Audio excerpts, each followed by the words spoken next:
Welcome to the Explainer. Today, we're going to break down a really popular trading strategy that a lot of people are talking about. It combines two powerhouse indicators, Bollinger Bands and the RSI. The whole idea is to pinpoint those moments when the market is stretched to its limit and is just about ready to snap back. So, let's get right into it. So, here's what's on deck. First, we'll look at how these two indicators work together. Then, we'll walk through the exact setup. And I mean exact.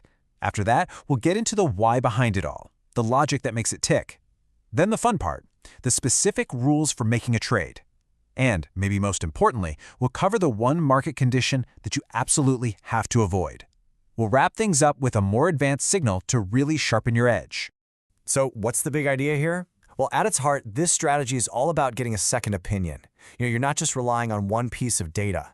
The magic happens when you get two completely different tools to agree on the same thing, giving you one clear, powerful signal to act on. What we're doing is pairing Bollinger Bands, which are awesome for telling us how wild or how calm the market is, with the RSI, which measures momentum. The RSI basically tells us if something's been bought up or sold off way too much. We're waiting for that perfect storm, that one moment when both indicators scream that a price move has gone too far and is probably going to reverse. It's a clean, rules-based system that helps take a lot of the guesswork. Okay, let's talk setup, and this is absolutely critical. You can't just slap these indicators on a chart with the default settings and expect it to work. Think of it like a recipe. If you use the wrong ingredients, you're not going to get the right result.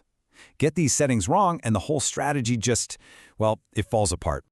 First up, Bollinger Bands. The easiest way to think about these is as a dynamic channel that the price lives in. That line in the middle, that's just a moving average. And the two bands on the outside, they get wider when the market gets crazy and tighter when things calm down. For this strategy, we're watching for those moments when the price actually punches outside of the channel. All right, here are the settings. And pay attention, because this is different from the default. For the length, you're going to change it from 20 to 30. Why? Well, by looking back over 30 candles instead of 20, we're smoothing things out a bit. It helps filter out the market noise and make sure we're only paying attention to the really significant price moves. The standard deviation, you can just leave that at 2. Next up is our confirmation tool, the RSI. This thing just shows up as a line on a scale from 0 to 100. Its whole job is to tell us if a stock is getting a little too popular or maybe a little too hated for its own good. We call this being overbought or oversold. Now, for the RSI, the settings are pretty standard. The length is 14. But the really important numbers are the bands, the upper one at 70 and the lower one at 30. Think of these as the danger zones. If the RSI goes above 70, the market's getting hot and might need to cool off. If it drops below 30, it's getting cold and might be ready for a bounce. Okay, so our tools are all set up and ready to go. But why does this combo even work? What's the theory? To get that, we need to talk about a really powerful financial concept that is the engine behind this entire strategy. The whole secret sauce here is a concept called mean reversion. It sounds kind of academic, right? But I promise you, the idea is actually super intuitive. Okay, mean is just a fancy word for average, and reversion means to return to something. So mean reversion is just the idea that things tend to go back to normal. The best analogy is a rubber band. You can stretch it really far in one direction, but what happens? Eventually, it's going to snap back to the middle. In the market, that middle is our moving average, the center line of the Bollinger Bands. And this quote right here, this is the bet we are making every single time. When the price stretches that rubber band way out, breaking past the outer Bollinger Band, we are betting on that return trip back to the middle. And the RSI, that's our confirmation. It helps us know if the rubber band is truly stretched or if it's about to break and start a whole new trend. All right, theory's cool, but how do we actually turn this into a trade? This is where we need to be disciplined because the rules are strict. There's no room for kinda or almost here.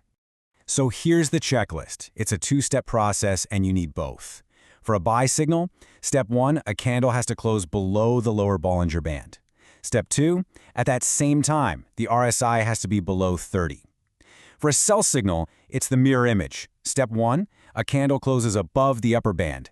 And step 2, the RSI is above 70. If you only get one of the two, it's not a trade. You walk away. Both boxes have to be ticked, no exceptions. Okay, listen up, because this next part is, without a doubt, the most important section in this entire explainer. This is what separates people who succeed with this strategy from those who just get frustrated. We have to talk about its kryptonite. So, You have to ask yourself this.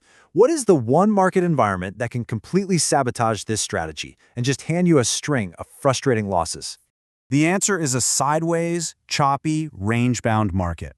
The whole strategy is built on that rubber band snapback.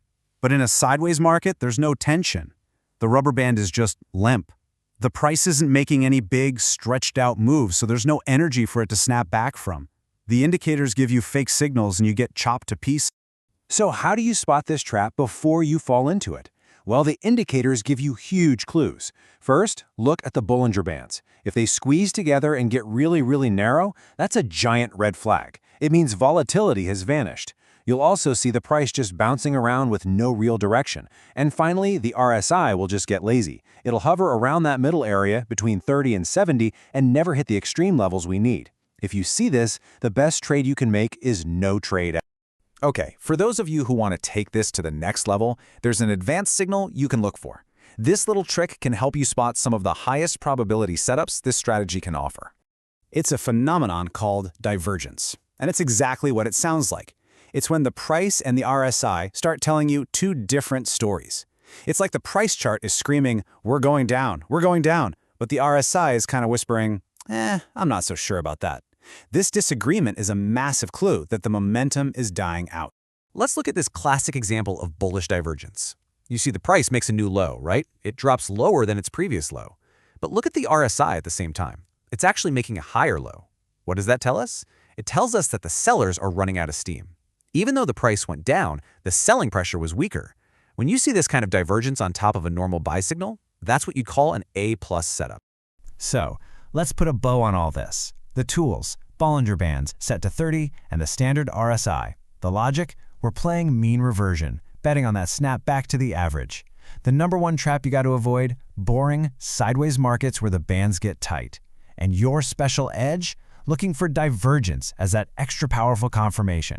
And that really brings us to the final and most important question. The rules are simple. They're black and white, you know what to do, you know what to avoid, the map is laid out for you. But the real challenge isn't knowing the rules. It's having the discipline to actually follow them every single time, especially when the pressure is on. And that's our breakdown. Now remember, there's no holy grail in trading, and this is all for your education. It is so important that you test any strategy, this one or any other, before you even think about risking your hard-earned money. Backtest it, trade it on a demo account, and prove to yourself that it works for you. Thanks for joining us on The Explainer.